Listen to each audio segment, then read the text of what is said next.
بسم اللہ الرحمن الرحیم۔ یہ ہے کہ قرآن حکیم اس کو فتح مبین کہتا ہے۔ اِنَّا فَتَحْنَا لَكَ فَتْحًا مُبِينًا کہ اے نبی ہم نے آپ کو کھلی فتح عطا فرمائی۔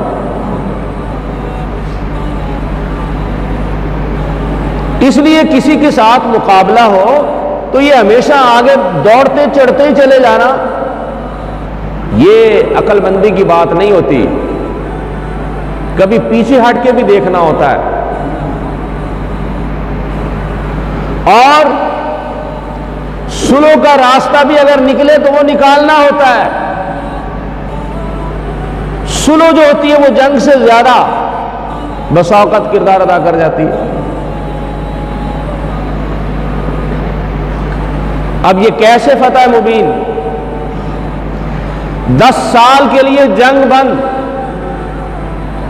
اور تمام قبیلوں کو آزادی ہے کہ جو مکے والوں کے ساتھ ملیں ان کے ساتھ مل جائیں، اور جو حضور کے ساتھ ملنا چاہیں حضور کے ساتھ مل جائیں۔ اب اس سے پہلے انہوں نے اسلام کے خلاف بڑا پراپیگنڈا کر رکھا تھا کہ جی مسلمانوں کے ساتھ جو ملتا ہے، جو کلمہ پڑھ لیتا ہے، نہ وہ باپ کی مانے، نہ بھائی کی مانے، نہ بیوی کی مانے، نہ کسی قبیلے کی مانے، بس وہ تو بڑے ضدی قسم کے لوگ ہوتے ہیں۔ یہ پراپیگنڈا کر رکھا تھا مسلمانوں کے بارے میں، اور جو لوگ دور علاقوں میں رہتے تھے وہ یہی سمجھتے تھے۔ لیکن جس وقت یہ چیز طے ہو گئی کہ جو چاہے جس کے ساتھ ملے، دوسرے کو کوئی اعتراض نہیں، تو اب اس وقت مسلمانوں کو اپنی دعوت دینے کا موقع ملا، اسلام کے لوگوں کو سمجھانے کا موقع ملا۔ اب آزادانہ طور پر تمام قبائل کو اسلام کی حقیقت سمجھائی کہ اسلام کیا ہے، اسلام کیسا نظام حکومت اور کیسا معاشرہ ہمیں دیتا ہے، کیسے حقوق بتاتا ہے، انسانوں کے ظلم کو حرام قرار دیتا ہے، اور عدل اور انصاف کا قائم کرنا لازمی اور ضروری قرار دیتا ہے۔ ماں باپ کے حقوق ہیں، بھائیوں کے حقوق ہیں، ہمسایوں کے حقوق ہیں،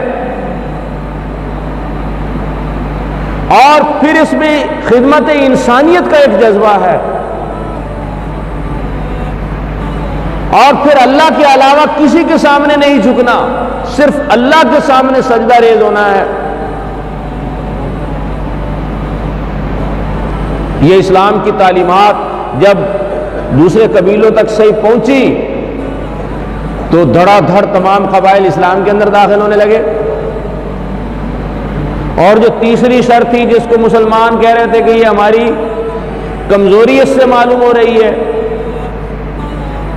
تو وہ کیا، اس کا کیا نتیجہ تھا؟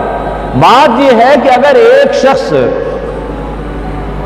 شخص جو مسلمان ہے لیکن اس کو کافر اپنے پاس لینا چاہتے ہیں کہ بھئی یہ ہمارا بندہ تھا، اس نے کلمہ پڑھ کے مسلمان ہو گیا، تمہارے میں ہے واپس کرو،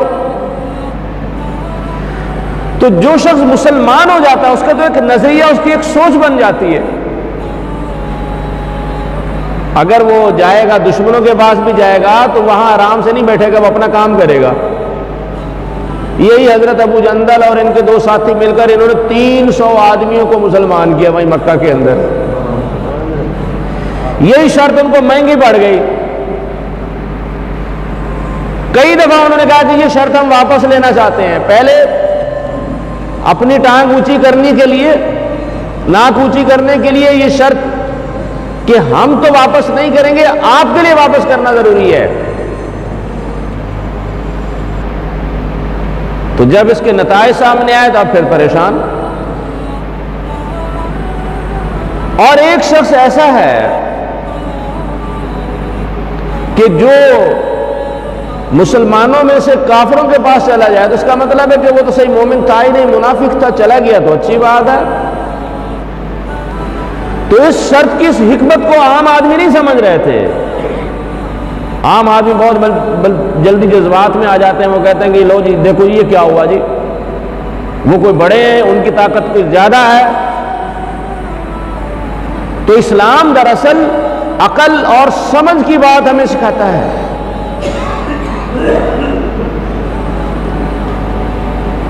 کہ سلو کا اگر دشمن ہاتھ بڑھائے آپ کو سلو نہیں کرنی چاہیے، لیکن اگر مخالف سلو کی طرف آئے تو پھر آپ کو پیچھے نہیں ہٹنا چاہیے، پھر آپ سلو کر لینی چاہیے.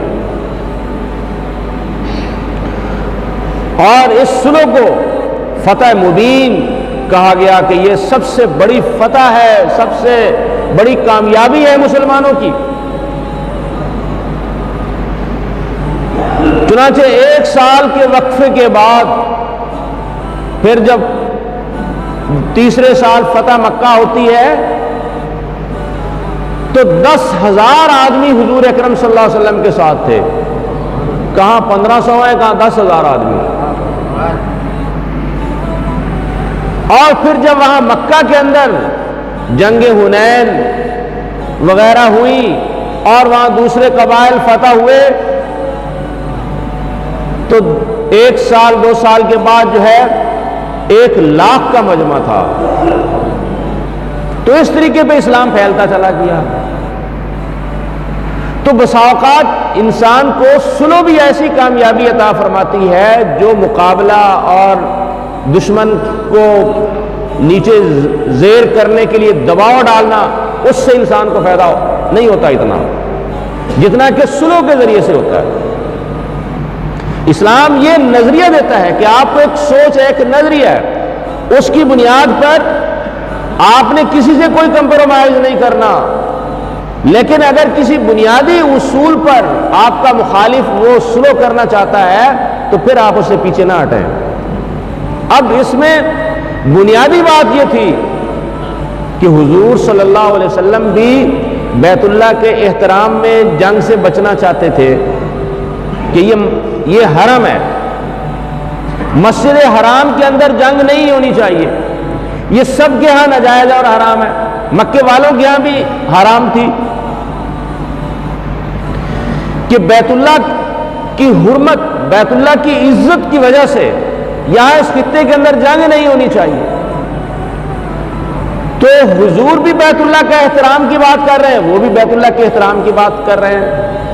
تو جب بیت اللہ کے احترام کی بنیاد پر اگر وہ سلو کرنا چاہتے ہیں تو اس میں کسی جگہ پہ اگر دبنا بھی پڑے تو دب کر بھی وہ سلو کر لینی چاہیے. عقل مندی کی یہی شناخت ہے اور اسی سلو کی بنیاد پر ہی آگے دیکھیے کہ اسلام پوری دنیا کے اندر پھیلتا چلا گیا اور مسلمانوں کو ہر جگہ پہ کامیابیاں ملی. فتح مکہ یہی اگلی جو کیا ہے دوسری شک تھی کہ جو قبیلہ جس کے ساتھ مل جائے تو دوسرے کو اعتراض نہیں ہونا چاہیے. بنو خزاع اور بنو بکر 2 قبیلے تھے، ایک قبیلہ مسلمانوں کے ساتھ تھا، ایک قبیلہ قریش کے ساتھ تھا. ان قبیلوں کی آپس میں لڑائی ہوئی، چھوٹے قبیلوں کی. تو اب شرائط کے اعتبار سے مکے والوں نے بھی اور مدینے والوں میں بھی نیوٹرل ہونا تھا، نہ وہ ساتھ دیں نہ وہ ساتھ دیں. لیکن مکے والوں نے کیا کیا؟ چوری ساتھ دیا ان کا. اب مسلمان تو اس بنیاد پر خاموش ہیں کہ ان کی آپس کی لڑائی میں ہم ساتھ نہیں دے سکتے. ان شرائط کی بنیاد پر مسلمان خاموش تھے اور ادھر قریش نے ان کا ساتھ دیا اور جو ان کا حلیف تھا جناب والا اس نے دوسرے کو کیا ہے بڑا اس کا نقصان کیا، کتنے آدمی قتل ہوئے، بہت لوٹ مار ہوئی وہاں پہ. اب جو حضور کے حلیف تھے وہ آئے مدینہ میں آپ کے پاس کہ ہمارے ساتھ تو یہ ہوا ہے. اس کے بعد حضور اکرم صلی اللہ علیہ وسلم نے فیصلہ کر لیا کہ اب اس کا ہم نے ضرور بدلہ لینا ہے کہ انہوں نے بہت بڑا ظلم کیا ہے. آپ صلی اللہ علیہ وسلم نے مکہ پر حملہ کرنے کی تیاری کی. مکے والوں کو پتا چلا، ابو سفیان چلتا ہے وہاں مکے سے، مدینے میں آتا کسی طریقے سے کوئی سلو کی صورت نکل آئے. اب یہاں پہ سلو نہیں ہے, یہاں ظلم ہے تو ظلم کا بدلہ, اس کا بدلہ لینا ضروری ہے ظلم کا. ابو سفیان آتا ہے مدینہ میں, سب سے بڑا دشمن اب مکہ کے اندر حضور صلی اللہ علیہ وسلم کا کون ہے؟ ابو سفیان ہے. اور ابو سفیان کی بیٹی جو ہے وہ امہات المومنین میں سے ہے. ان کی بیٹی حضور کے گھر ہے, اپنے بیٹی کے گھر سمجھ کر آئے, اندر آئے, داخل ہوئے. حضور صلی اللہ علیہ وسلم کا بستر بچھا ہوا تھا, اس پہ بیٹھنے کی کوشش کی تو روک دیا انہوں نے کہ ابھی آپ یہاں پہ نہ بیٹھیے. بستر لپیٹا, پھر اس کے بعد کہا کہ یہاں پہ بیٹھو. پوچھا کہ میں اس بسترے کے قابل نہیں ہوں یا بستر میرے قابل نہیں ہوں؟ نے کہا تو اس بسترے کے قابل نہیں ہے, باپ کو کہہ رہے ہیں. بہرحال ابو سفیان نے بڑی کوشش کی کہ کسی طریقے پہ سلو ہو جائے دوبارہ, لیکن آپ صلی اللہ علیہ وسلم نے فرمایا کہ آپ لوگوں نے بدترین ظلم کیا ہے, اس کا بدلہ تمہیں دینا پڑے گا. چنانچہ اس بنیاد پر مدینہ سے نبی کریم صلی اللہ علیہ وسلم اپنا لشکر لے کر جاتے ہیں جس میں 10,000 آدمی ہیں. پورے مکہ کی اتنی آبادی نہیں ہے. اتنا بڑا لشکر لے کر نبی کریم صلی اللہ علیہ وسلم مکہ کے قریب وہاں پہ پہنچتے ہیں, اور جنگی حکمت عملی کے تحت آپ صلی اللہ علیہ وسلم نے فرمایا اس کھلے میدان کے اندر ہر آدمی صبح کا کھانا خود اپنا پکائے, تیار کرے, سب اپنی آگ خود جلائے, اپنا چولہا جلائے, تاکہ دشمن کو پتہ چلے کہ کتنا بڑا لشکر ہے. ابو سفیان نکلتا ہے حضرت عباس رضی اللہ تعالیٰ عنہ کے ساتھ مل کر, کہتا ہے کہ تیرا بھتیجا تو بہت بڑا بادشاہ بن گیا. وہیں پہ اس کے سارے حوصلے ٹوٹ گئے, اب معافی مانگنے کے چکر میں ہے. بالآخر ابو سفیان اس نے اسلام قبول کیا اور معافی مانگی اور مسلمان ہو گیا, اور پھر اس کے بعد مکہ فتح ہو گیا. کوئی لڑائی نہیں ہوئی, 1-2 چھوٹی جھڑپیں ہوئی ہیں, پورے امن کے ساتھ مکہ فتح ہو گیا. اور آپ صلی اللہ علیہ وسلم نے عام معافی کا اعلان فرما دیا. فرمایا کہ جو شخص بیت اللہ کے اندر داخل ہو جائے اس کو کچھ نہیں کہنا. جو شخص ابو سفیان کے گھر داخل ہو جائے اس کو کچھ نہیں کہنا. اور پھر آگے فرمایا کہ جو اپنا دروازہ بند کر لے اس کو بھی کچھ نہیں کہنا. کوئی تلوار لے کر آئے تو ظاہر اس کا تو مقابلہ کرو, کوئی آدمی اگر اپنے گھر کے اندر بند ہو جاتا تو اس کو بھی کچھ نہیں کہنا. پورا مکہ آپ کے سامنے سرنڈر ہو گیا. ایک وہ وقت تھا کہ مکہ سے آپ کو نکالا جا رہا تھا, رات کے وقت چھپ کے نکل رہے ہیں, اور 100 اونٹ انعام کا اعلان کیا جا رہا ہے کہ جو حضور کا سر لے کر آئے معاذ اللہ. اور اب نبی کریم صلی اللہ علیہ وسلم مکہ کو فتح کر کے مکہ کے اندر داخل ہو رہے ہیں. حدیث میں آتا ہے کہ آپ صلی اللہ علیہ وسلم کا سر جھکا ہوا ہے, آگے وہ جو زین ہے اس کے اوپر آپ کی ٹھوڑی رکھی ہوئی ہے, اور اس طریقے پہ مکہ کے اندر داخل ہو رہے ہیں عام فاتحین. اور ایک نبی کا یہی فرق ہے کہ وہ پورے تواضع کے ساتھ, عاجزی کے ساتھ اللہ کا شکر ادا کرتے ہوئے وہ داخل ہو رہے ہیں. مکہ فتح ہو گیا, گویا پورا عرب فتح ہو گیا. اور یہ صرف 10 سالوں کے اندر ہوا ہے, لیکن ان 10 سالوں سے پیچھے 13 سال کی نبی کریم صلی اللہ علیہ وسلم کی وہ تکلیف والی زندگی ہے, جس میں آپ نے جماعت بنائی جس کے اندر پکے آدمی منافق نہیں تھے, مال اور دولت سے محبت نہیں تھی, ان کو اپنے نظریے کے ساتھ, ایمان کے ساتھ, دین کے ساتھ سب سے بڑی محبت تھی. اس کے لیے ہر ایک چیز کی قربانی دینے کے لیے وہ تیار تھے. ایسے سچے لوگوں کو تیار کیا اسلام نے.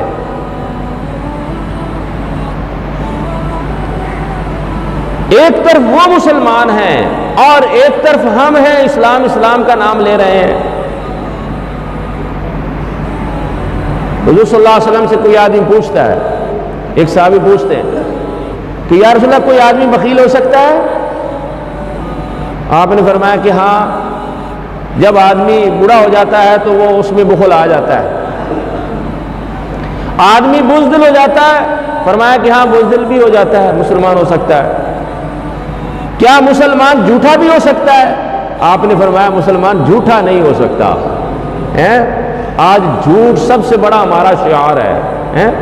بات بات پہ جھوٹ بول رہے ہیں. اور سب سے بڑے ایک نمبر مسلمان بھی ہم ہیں، جنت الفردوس کے مالک بھی ہم ہیں. ایسے دھوکے میں بنی اسرائیل بھی تھے، وہ یہی کہتے وقالت اليہود لیست النصارى علی شیء وقالت النصارى لیست اليہود علی شیء لن يدخل الجنت الا من كان هودا او نصارى. جنت میں ہم ہی داخل ہوں گے. یہودی کہتے ہم نے داخل ہونا ہے، عیسائی کہتے ہم نے داخل ہونا ہے. آج یہی حال ہمارا ہے. فرقوں کے اندر تقسیم ہو کر ہر ایک فرقہ کہتا ہے جناب والا جنت تو ہمارا حق ہے.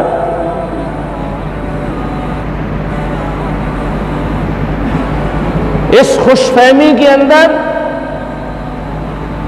حقیقت سے اتنے دور چلے گئے کہ کچھ پتہ نہیں کہ کل قیامت کے دن کیا بنے گا. میرے بھائیو، اسلام ایک نظریے کا نام ہے، ایک طریقہ زندگی کا نام ہے.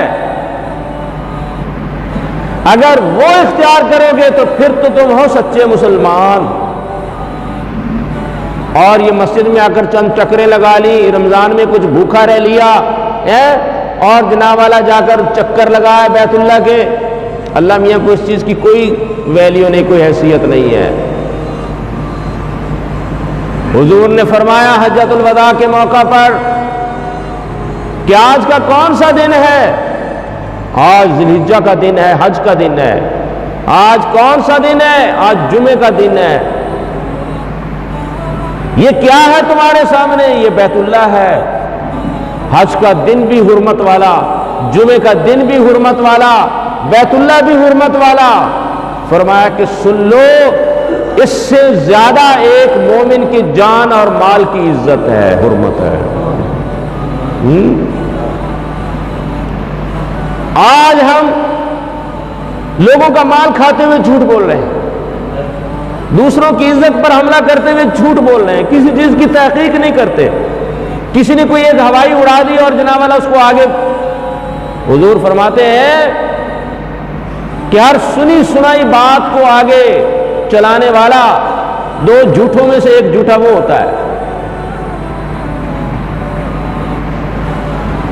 اسلام کی پہچان شناختی یہی ہے کہ یہ اس کے اندر سچائی ہے. اس کا پہلا انسان، اس کا نام صدیق ہے. صدیق کسے کہتے ہیں؟ سچے کو کہتے ہیں. تو میرے بھائیوں، اپنا اپنا ہم جائزہ لیں کہ ہماری زندگی میں کتنا جھوٹ ہے. ایسا جھوٹ تو شاید منافق بھی نہیں بولتے تھے جیسے کہ ہم بول رہے ہیں. سودا بیچنا ہے تو جھوٹ، کسی سے کوئی بات کرنی ہے تو جھوٹ پر، کسی سے کوئی معاملہ کرنا ہے تو اس کے اندر دغا دھوکہ جھوٹ. دین نے تو ہمیں یہ سکھایا تھا کہ سودا بیچ رہے ہو اور سودا کے اندر کوئی عیب ہے، خریدنے والے کو پتہ نہیں چل رہا، تو تمہارا فرض ہے کہ تم بتاؤ اس کے اندر یہ عیب بھی ہے. تبھی تو اسلام ہے، تبھی تو دنیا نے اس کو مانا ہے. حضور بازار جاتے ہیں، گندم کی ڈیری، اس میں ہاتھ ڈالا، اوپر سے خشک تھے اور نیچے سے گیلے تھے. فرمایا کہ یہ کیا؟ وہ کہنے لگا یا رسول اللہ رات کو وہ کیا ہے، یہ نمی پڑی تھی، اس کی وجہ سے گیلے ہو گئے تھے اور ہوا سے اوپر والے خشک ہو گئے ہیں. دلیل دے رہے ہیں، لیکن حضور نے کیا فرمایا؟ حضور فرماتے ہیں کہ جو نیچے والے ہیں ان کو تم اوپر کرتے رہو تاکہ کوئی دھوکے سے نہ خریدے۔ اور جب تم کہتے ہو کہ رزق اللہ کے ہاتھ میں ہے، موت اللہ کے ہاتھ میں ہے، عزت اللہ کے ہاتھ میں ہے، تو جھوٹ بولتے ہو۔